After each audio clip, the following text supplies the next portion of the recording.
स्वागत है दोस्तों आप सभी का हमारे YouTube चैनल ओटी करियर में। दोस्तों आज हम बात कर रहे हैं मध्य प्रदेश कर्मचारी चयन मंडल भोपाल में जो ओटी टेक्नीशियन की वैकेंसी आई है। ठीक है, साथ ही में और सारी वैकेंसी हैं, फिजियोथेरेपिस्ट की वैकेंसी है, फार्मासिस्ट की वैकेंसी है और ओटी की।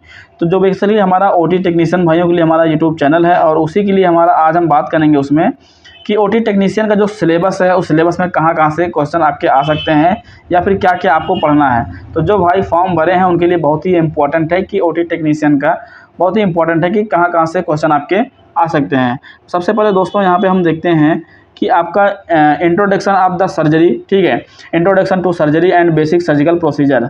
आपको जो बेसिक सर्जिकल प्रोसीजर है वो चीज़ें पता होनी चाहिए और आपको इंट्रोडक्शन पता होना चाहिए। ठीक है, दूसरा आपका इंपॉर्टेंट चीज़ ये है कि स्टरलाइजेशन आपके इक्विपमेंट, बहुत ही इंपॉर्टेंट ये है कि आपको इक्विपमेंट्स का स्टरलाइजेशन कैसे करते हैं और ओटी को कैसे स्टरलाइज करते हैं या फिर ओटी हाइजीन कैसे मेंटेन करते हैं, फ्यूमिगेशन, एंटीसेप्सिस, ये सब चीज़ें बहुत ही इंपॉर्टेंट है, ये चीज़ें आपको पता होना चाहिए। दूसरा आपका ये है। ठीक है, तीसरा बात किया जाए तो सर्जिकल इन्फेक्शन इन ओटी, उससे कैसे बचा जाए, prevention and anti microbial therapy कैसे अपनाई जाए, ये आपको वहाँ पे पता होना चाहिए। तो तीसरा आपका ये है। चौथा आपका ये है fluid, electrolytes, intravenous fluid, setting up of IV line या फिर इंट्रा इन्फ्यूजन, ये सब चीज़ें बहुत ही इंपॉर्टेंट है कि कौन सा फ्लूइड कब देना है, कौन सा बोतल लगना है, आईवी लाइन डालना है, ये सब चीज़ें आपको पता होना चाहिए। दूसरा क्या है, shifting OT patient, pre of, post of या फिर ट्रामा पेशेंट को कैसे शिफ्ट किया जाना है, ये आपको अच्छे तरीके से आना चाहिए, आपको पता होना चाहिए, वहाँ से क्वेश्चन आएंगे आपके। ठीक है, उसके बाद आएगा वेरियस सर्जिकल इंस्ट्रूमेंट, जितने भी सारे इंस्ट्रूमेंट हैं आपको वो इंस्ट्रूमेंट को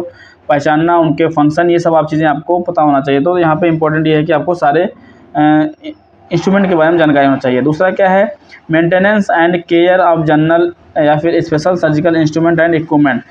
तो उन जो भी आपके पास इक्विपमेंट्स हैं उनके मेंटेनेंस या और आपके क्या है जितने भी सारे इक्विपमेंट्स हैं उनके मेंटेनेंस कैसे करना है वो आपको यहाँ पे पता होना चाहिए। दूसरा क्या है, प्री ऑफ रिक्वायरमेंट्स। ठीक है, प्री ऑफ रिक्वायरमेंट्स में क्या क्या चीज़ें, जैसे कि आइडेंटिफिकेशन या फिर कंसर्न देखना, प्री ऑफ इंस्ट्रूमेंट, ये सब चीज़ें इंपॉर्टेंट है वहाँ पे।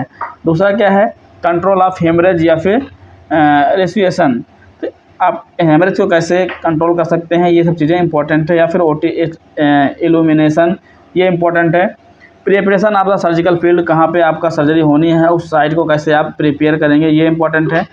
दूसरा क्या है, कुछ सर्जरी को असिस्ट कराने के लिए आपके पास इंपॉर्टेंट होना चाहिए, जैसे कि जनरल सर्जरी, ठीक है, urinary surgery, gastrointestinal surgery, neuro surgery, ये इतनी सर्जरियाँ हैं, ये आपको यहाँ पे सर्जरी को असिस्ट कराने में आपको क्या क्या चीज़ें चाहिए होता है, उसको ट्रॉली कैसे लगाते हैं, वो सब चीज़ें आपको यहाँ पे पता होना चाहिए। ENT surgery, gynaecological surgery, obstetric surgery, general surgery, cardiovascular surgery, ये सारी सर्जरियाँ हैं जिसके बारे में आपको जानकारी होना चाहिए। साथ ही में आपको सारे सूचर्स के बारे में जानकारी होनी चाहिए, जहाँ से सूचर्स भी क्वेश्चन आपके यहाँ पे आएंगे।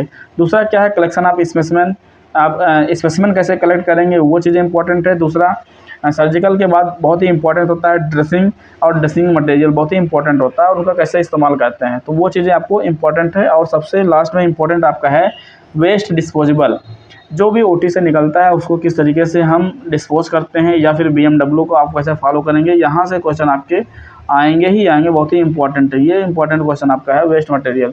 दोस्तों ये टॉपिक रहेगा आपका ओटी का, जो भी मध्य प्रदेश कर्मचारी चयन मंडल भोपाल का जो फॉर्म भर रहे हैं ओटी टेक्नीशियन का, उनके लिए बहुत ही इंपॉर्टेंट ये वीडियो है और उनके लिए ये जानना जरूरी है कि कहाँ से हमारा क्वेश्चन आएगा। बहुत बहुत धन्यवाद, थैंक यू।